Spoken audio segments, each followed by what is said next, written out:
Welcome, this is Josh Rees with Mile High Church in Lakewood, Colorado. Thank you for tuning in to our podcast today. For more information about our church, please visit our website, milehighchurch.org. All right, now, let's take a deep breath and remember this field that Cheryl said, of the expanded life and energy of the Spirit. As we talk about the power of co-creation, the power of co-creation, have you had a moment or an experience wherein you communed with something profoundly wise and powerful, even healing? And you let go of fighting and forcing things. You let go of controlling everything.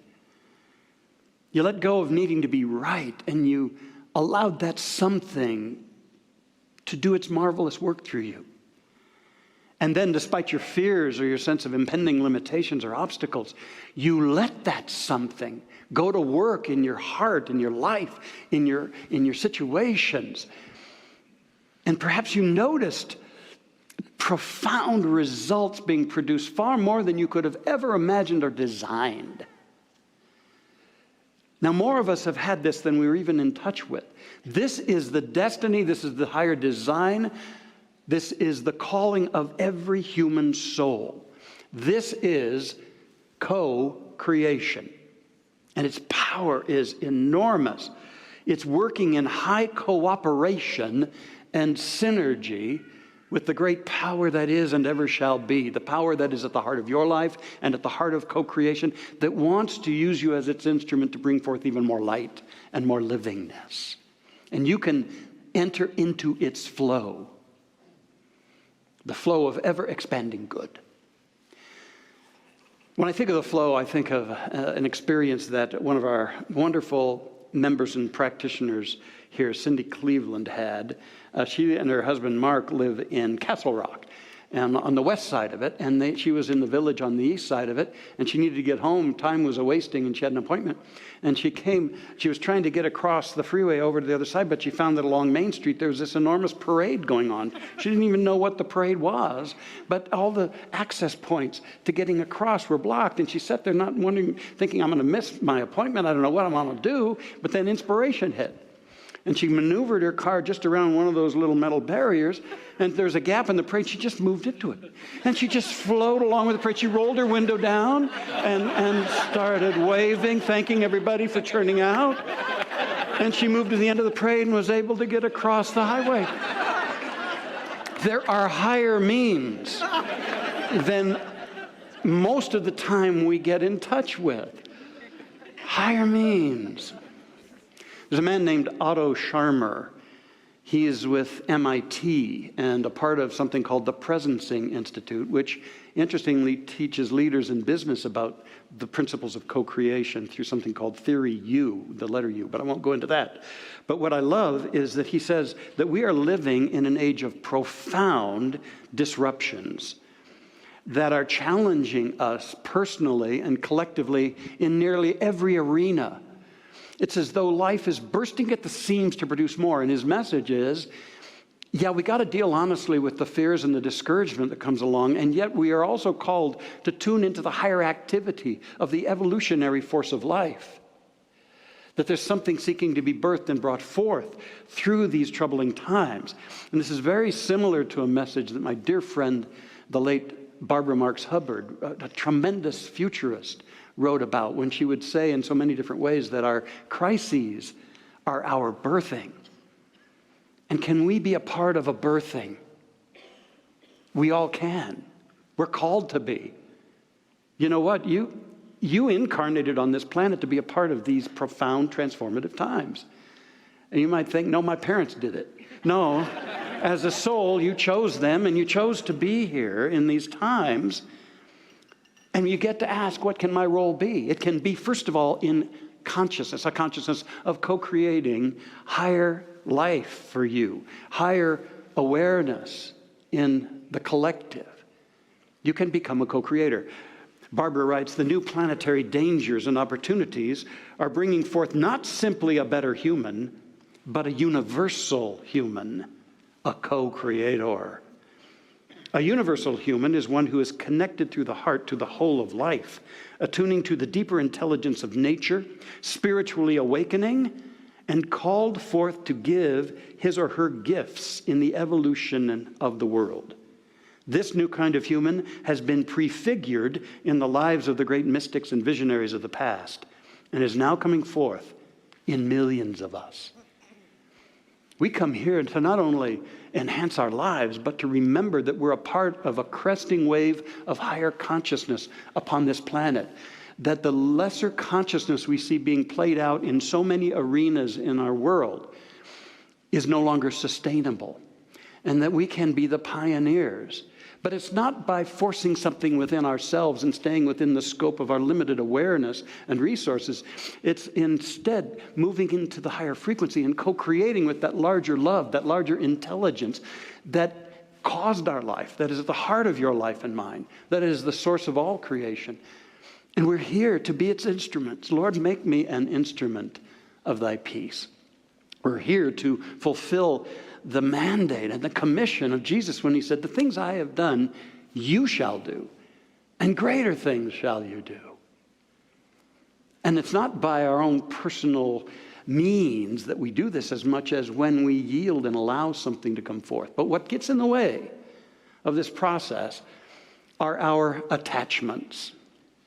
Whether it's attachments to worn out, obsolete belief systems and ideas, attachment to the routines and the relationships and the jobs and the things going on in our life that we know we're outgrowing, but we stay attached to those things.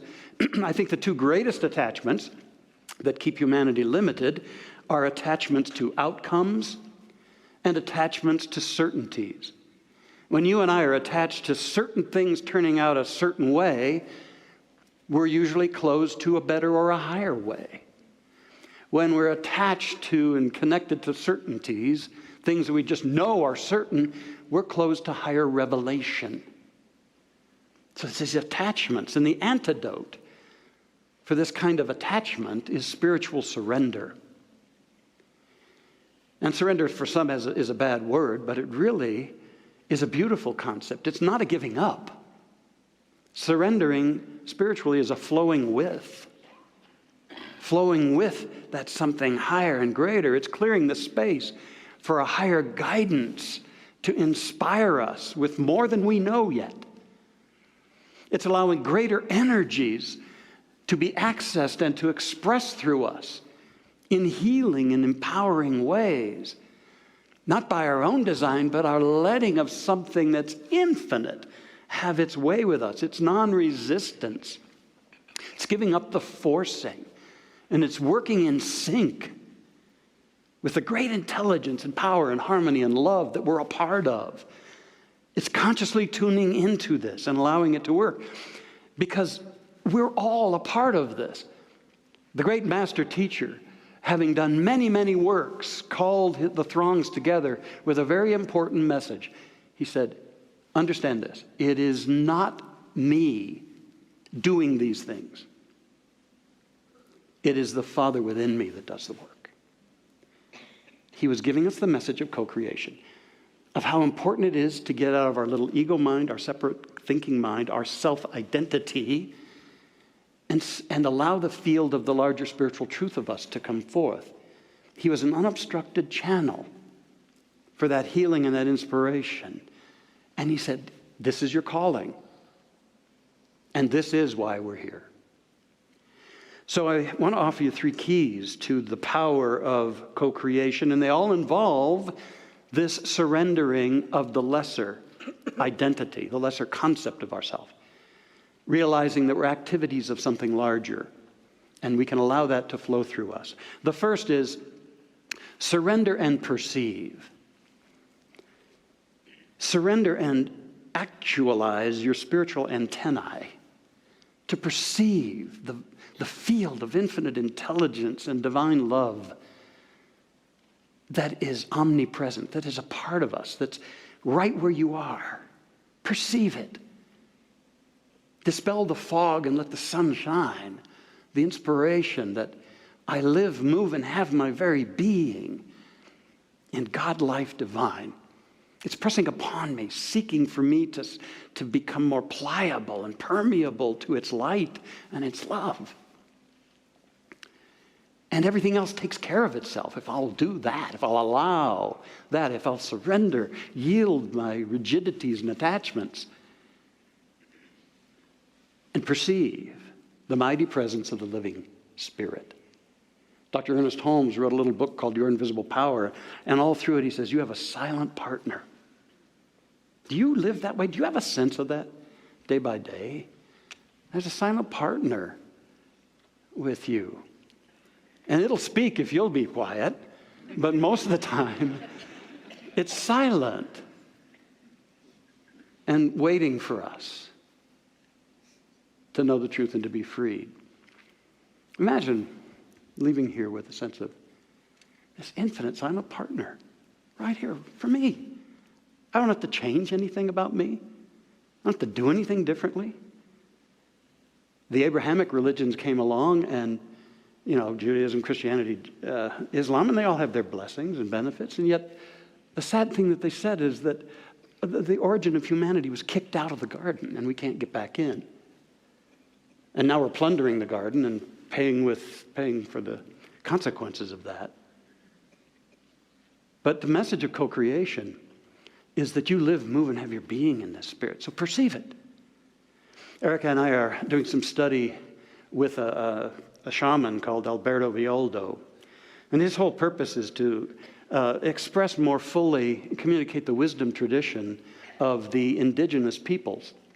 And this religion these traditions are pre-religious, and they imply the direct experience of the individual with the divine and with nature.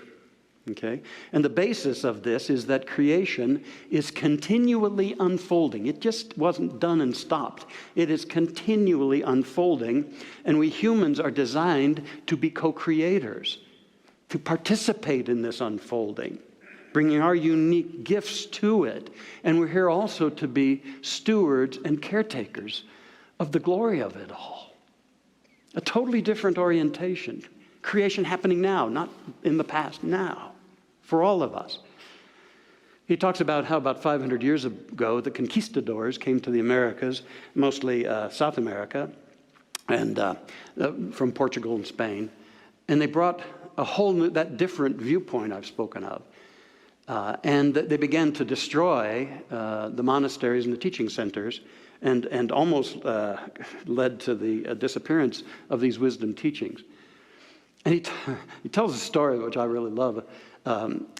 It was when the conquistadors arrived in Peru, and they met with the Incan rulers and spiritual leaders. And a priest among the conquistadors handed them a Bible and said, "This is the Word of God."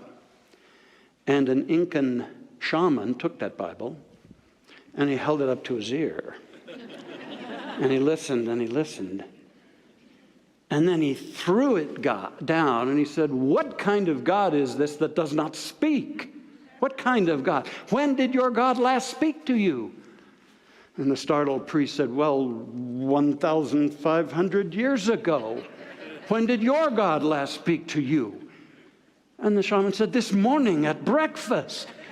And when I walked along the river, and I walked through the meadow, and when I held my hands up and opened my heart to the divine, my God speaks." Co-creation is to perceive the message and the presence of your God, not later. Now. Now.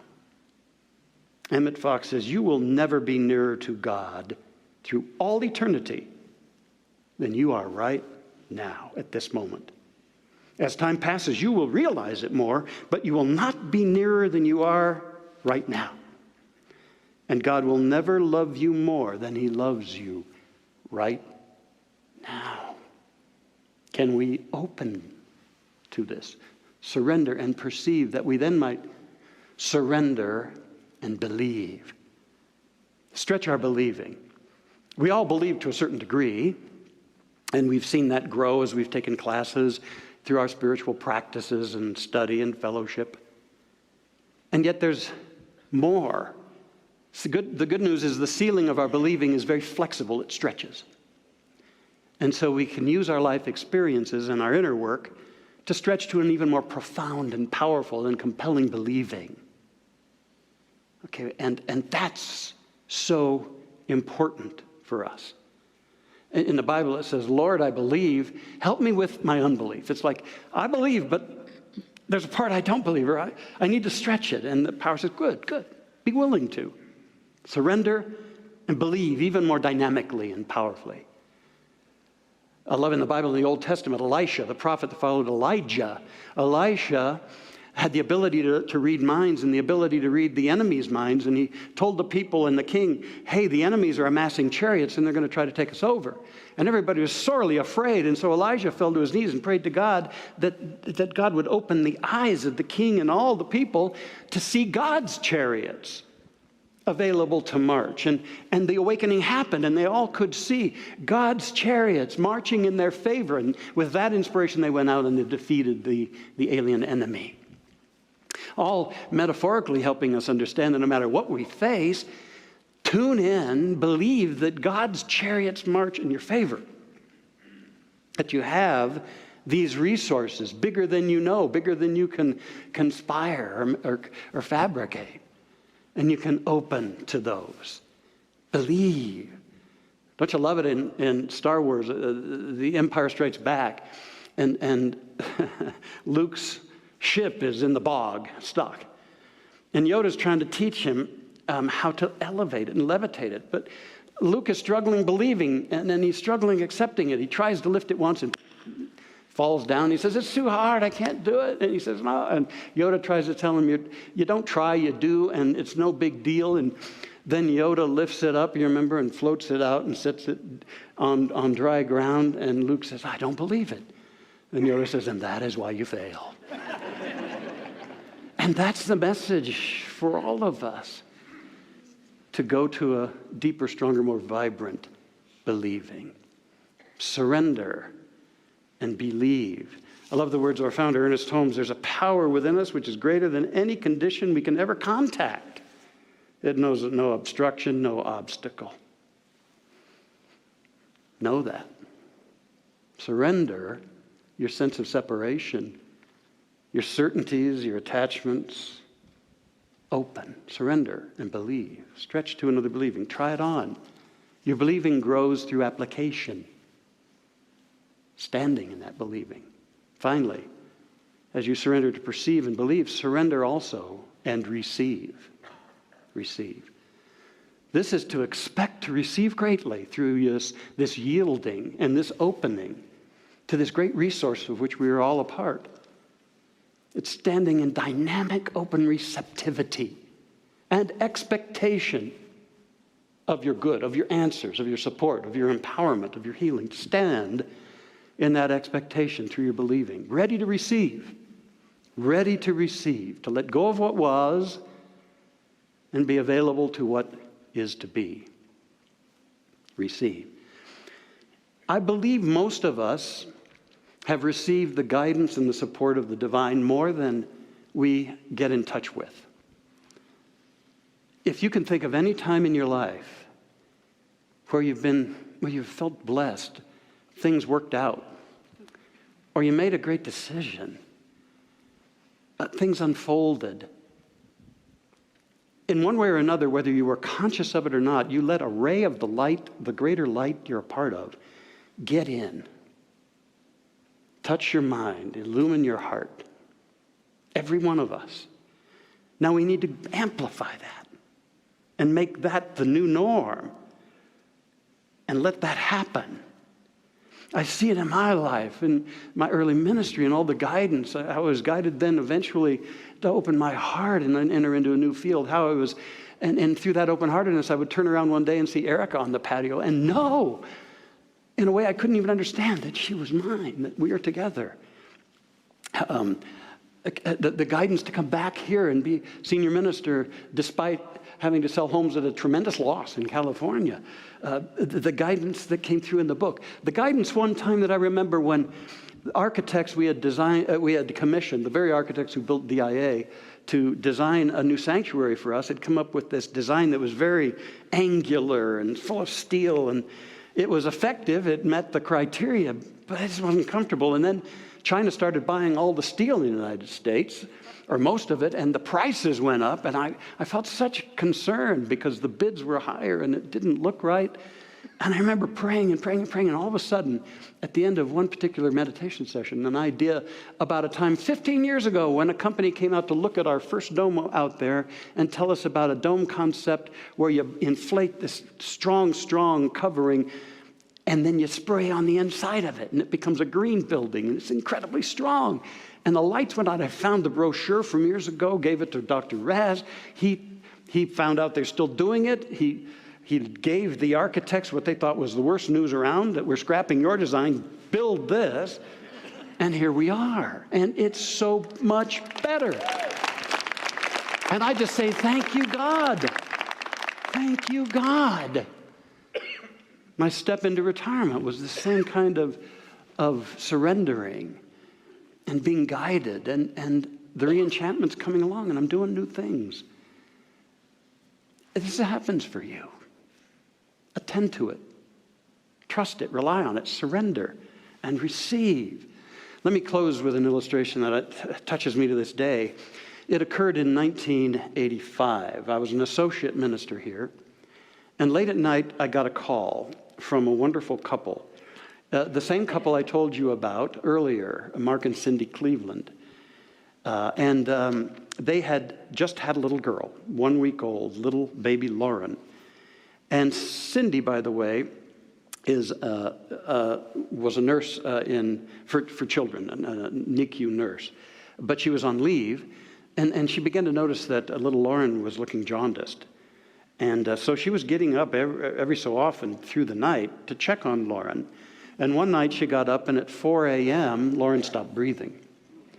So Cindy knew how to resuscitate her, and then they rushed over to Children's Hospital. And in the process, they did 11 spinal taps on the little baby to try to find out what was going on. And finally that night, the doctor came to them and said, prepare. We don't believe this baby's going to make it. Your baby has sepsis, pneumonia.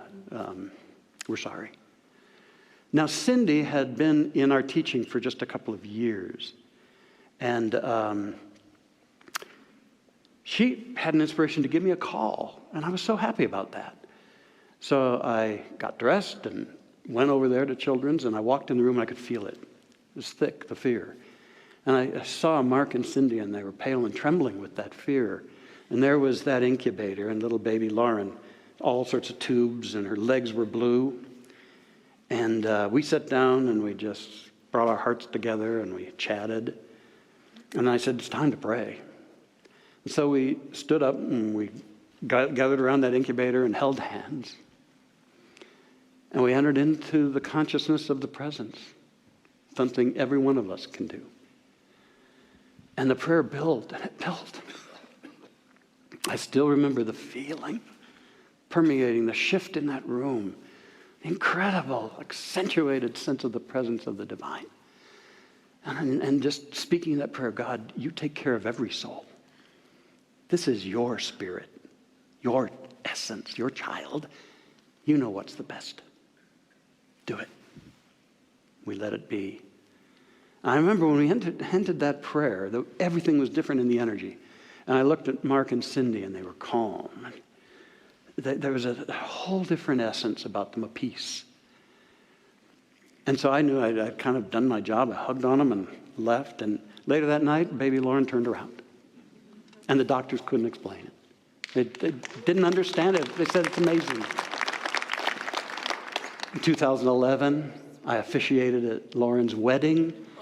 She has a wonderful husband, 3 children, 3 boys. She's doing an advanced degree work. Cindy has gone on to be one of our finest practitioner emeritus. Mark and Cindy both have been members of our board of trustees at different times. Because we all want to give back when we've been touched with that. And I think Mark and Cindy are even here today, but I can't really see where you are, but I love you. And thanks for the lesson we all learned. The lesson to surrender and perceive and believe and receive. I want to leave you with this affirmation. Maybe it'll support you in becoming a conscious co-creator, your destiny, your wiring. Let's say this together. The power within me is always greater than the challenges before me. Again, but let's emphasize the always. The power within me is always greater than the challenges before me. And so it is. Let's have a prayer. So let yourself become still and begin surrendering the thoughts that seem to just come up robotically, the limiting thoughts, the identifying with the lesser things, the lesser thoughts, the lesser roles, and a sense that the past rules your life. Surrender. Let it go. And we enter into this holy instant right now. Behold, old things are passed away. All things become new. Now, how good it is to let go and let God in.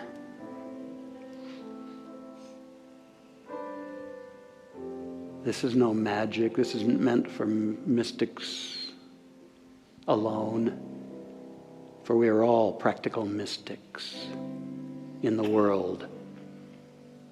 Here, yes, to achieve our own goals, and yet here also to be the conduits, the channels for the light divine, the love that heals. So wherever your life seems out of harmony, or is calling for renewal or newness, let go and allow. Perceive the presence of a greater mind. Believe that newness is available, and get ready to receive beyond your wildest expectations, and then to move forward as you're guided. Affirm this now. Accept this. Promise yourself as you leave this place, this holy place, this campus this day, that you'll walk with a deep and passionate sense of the mighty presence of the living Spirit right here with you, in you, surrounding you, guiding you. And you can be bold and let it flow. You can speak beyond what you know. You can declare a truth that needs to be declared. You can be a love in the presence of darkness. You can be a light where it needs to shine. And it's not you that does it. It's the Father within you, the beloved Spirit, the infinite power, healing, uplifting, guiding, and guarding.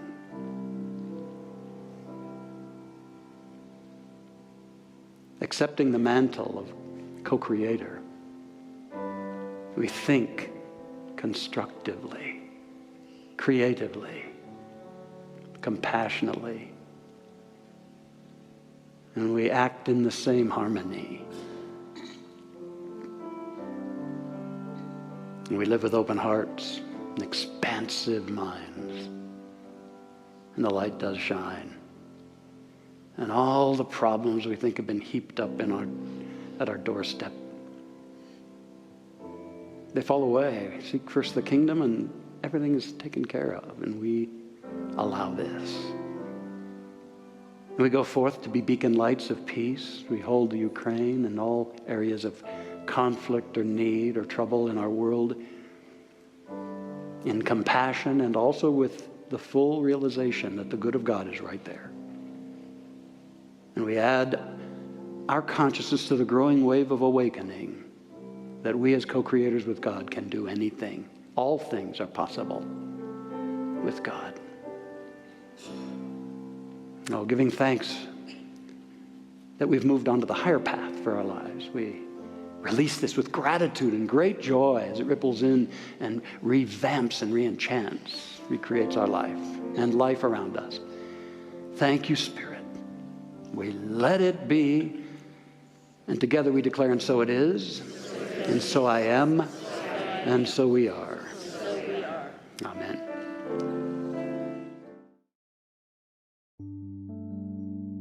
Thanks for listening to the Mile High Church podcast. This podcast is made possible by the generous contributions from listeners like you. To make a donation, please visit milehighchurch.org.